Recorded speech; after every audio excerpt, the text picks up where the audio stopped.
In more rural parts of New England, a strange legend began to develop around a stretch of woodlands known as Hunger Hill. It is a place where nothing grows, a place that stays gray and solemn even on the brightest and warmest of days, filled with rotting gnarled trees and long pale grasses that seem to sway on a non-existent breeze.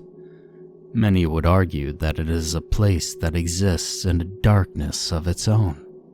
It is a legend mostly known to paranormal enthusiasts and those interested in the many mysteries and hidden creatures surrounding New England. It is a story that is also known to the inhabitants of the small town that have long since lived under it, but one that they avoid talking about from fear. People report bizarre phenomena when visiting the area. Cameras malfunction when trying to take pictures, often being damaged irreparably soon after. If you travel deep enough into the woods, you will know when you get to Hunger Hill. There are no animals that live near the area. Animals such as dogs that find themselves in that part of the woods go into a state of hysteria. They tug at their leashes, trying desperately to lead their owners away. There have been some cases of dogs becoming so frenzied near the area that they have bolted into the trees, only to be found later entangled in the branches by their leashes, having hanged themselves in their panic to flee. It gets its unusual name from a torrid history. One is equally shrouded in shadows and darkness. In the land of phantoms, Hunger Hill was long since considered the threshold to the spirit world. It was a plane that seemed to writhe and seethe with such an unseen evil that the native tribes refused to settle anywhere near it. They said that it is not their land, but it belonged to the Pale Men, the spirits who inhabited it. In the early 17th century, a Puritan family settled there, composed of a father, a wife, 2 daughters, and 3 sons. They were good, God-fearing people who only wanted to build a better life for themselves in this new world. They refused to believe in any spirits or evils that dwelt within the area, believing that God would protect them from such heathen beliefs. But as they soon learned, God had abandoned those parts of his creation long ago.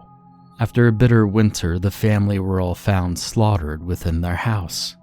They were described as if being set upon a wild beast of sorts.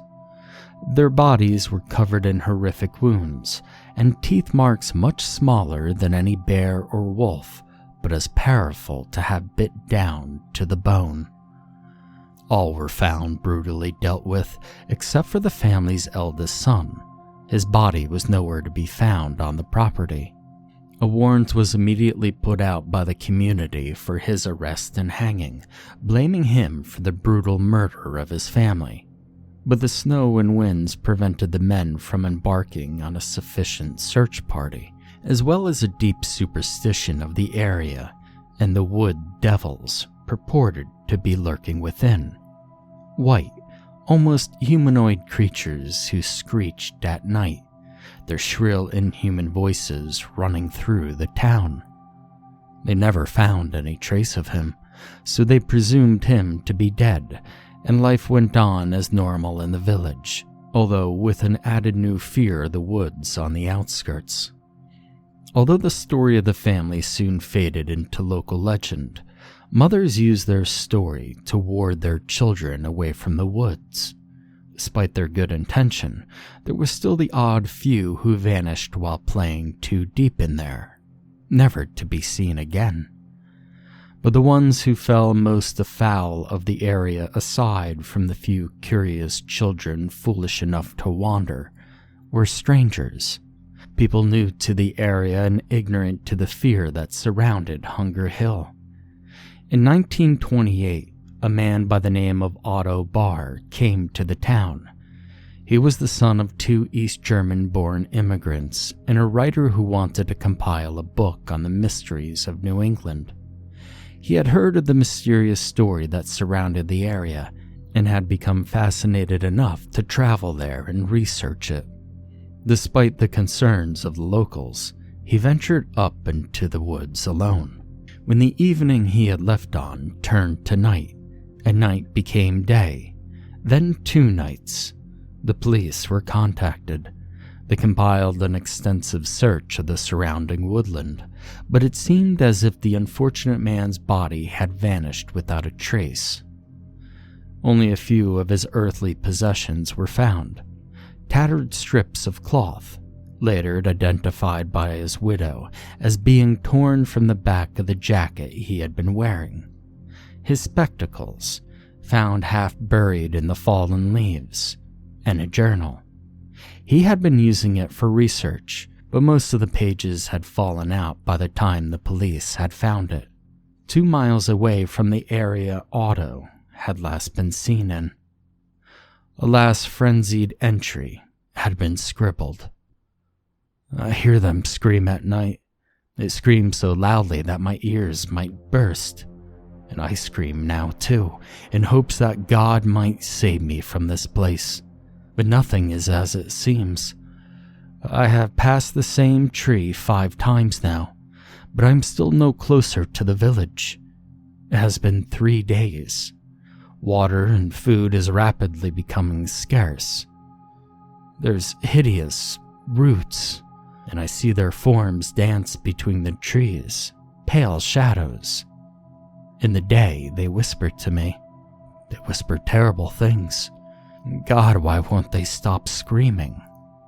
The police determined that the unfortunate man, unfamiliar to the area, had become lost and delirious, eventually succumbing to the elements before being picked off by the woodland creatures. The investigation was eventually closed due to the lack of evidence and the fact that Barr was not a local, and therefore of less priority to look for him, leaving no consolation to his grieving widow or family. But the most famous incident came in 1983.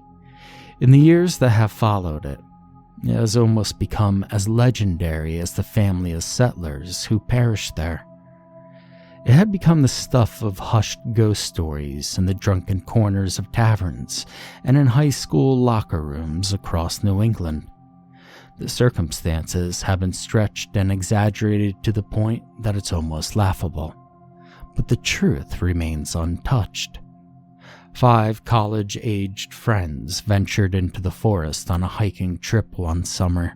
Being relative novices to the pastime, they managed to stray off the intended path and wander into those dead forests. In time, they had become hopelessly lost. Far from any payphone or forest ranger's office, they were forced to make camp for the night, and it was at night that they heard the noises.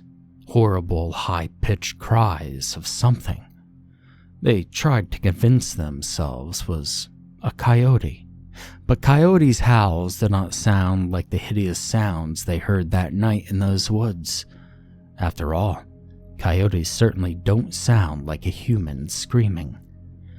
They tried again the next morning to rejoin civilization, their nerves already frayed from the previous night, but as far as they seemed to wander, they always found themselves at the exact same spot they had wandered from. Tempers were already beginning to fray. Their supplies were already dwindling. At night, the screaming would return, even louder than before, to the point where they could barely sleep. In their tiredness, the group began to hallucinate. Some swore that they saw dashes of white, pale people running between the trees, watching them in the daylight. But most versions of the tale vary on what comes next. Either the hapless students were picked off by the creatures that they saw lurking in those woods, or one of their own was driven insane by the lack of food and the stretching loneliness of the place, and had slaughtered their friends. However, the one thing that was definite was that not one of the 5 returned from those woods. The search of the woods found their supplies scattered around, as if they were running from something and had dropped them on the way, as well as the tattered remains of the makeshift tent that they had pitched. There seemed to be no signs of struggle or anything violent. It was as if they had just vanished into the air. It was agreed that they had succumbed to the elements because of their own lack of preparation, and the case was quickly closed. The 5 were officially listed as missing people. Few wondered why the case had been so suddenly and mysteriously swept under the rug, out of sight of the media, but there were times where the townsfolk below would just look up at the darkened trees and wonder. In 2005, when a nature photographer was trying to take some good shots of the woodlands of New England for an ecological magazine, not far from Hunger Hill, while fixing his tripod against the thick roots of a large looming gray tree, his foot stumbled against something sharp in the soil. It caught his attention, and looking closer, saw it was part of a human. Police were immediately called to the scene. On excavating the area, they made a startling discovery. Entwined with the thick roots deep within the earth were over a dozen skeletons, their flesh long since picked clean off their bones. They were chained together, each one clutching the other's ankle as if they were being pulled down by something. Some had been buried so long that the roots of the tree were growing through their bones. The 5 skeletons at the top of the chain were later identified as the 5 who went missing 22 years earlier. How they came to be buried within the earth, and by whom, is still a mystery, and no one could explain either why all their mouths were twisted into silent screams as they clutched desperately upwards, as if trying to break through the soil. The other skeletons found within the pit remained unidentified, but it was discovered that they were in varying states of decomposition, suggesting that they were down there for much longer than the missing 5. Some were even dated back to the 17th century. The chain stretched 12 feet into the earth, taking more than a week to be uncovered. Entangled with the adults were several smaller skeletons, one that were obviously those of children. Due to the bizarre circumstances, the authorities kept the discovery to avoid disturbing the local community. The missing persons case was quietly reopened, where it remains until this day. It has been said that everything will eventually return to the earth, at a time where our skin withers from age and our bones are no longer warmed by the sun, where at the doling of our existence, we complete the great cycle, ensuring rebirth through our own demise. That is just the way things are, and have always been, but perhaps we don't wait for our bodies to return to the earth. Perhaps the earth waits for us, in the hidden shadows cast by the light, ready to pull us back down into the soil, where all good souls eventually come to rest. That the earth hungers as we do for the warmth of a presence within its cold hearth of soil. That holds the same hunger that humans have for companionship, that it finds the few and unwary watching them from afar before pulling them down into the darkness, where their screams are suddenly silenced and they have no need for anything anymore. You could find the place if you look deep enough, finding directions, going down false paths, but if you persist, you can find it in the town that rests just below the gaping maw of trees. But don't try to ask them about it. All you'll receive are cold shoulders and blank stares. And so, if you're feeling particularly curious, you could take a stroll through the woods. The trails are some of the most scenic that the northeastern part of the United States has to offer. Tall trees, coastal plains, and even biking lanes. It feels virtually indistinguishable from any other tourist attraction. When the air gets colder and the skies surrounding it gets darker, you may want to turn back. Just make sure you keep to the right paths and try not to stray out of the light, and above everything, try to leave the woods before the night. Before you could hear any strange noises, you don't know what's out there, watching and waiting. And once they have you, they're not going to be able to let you go.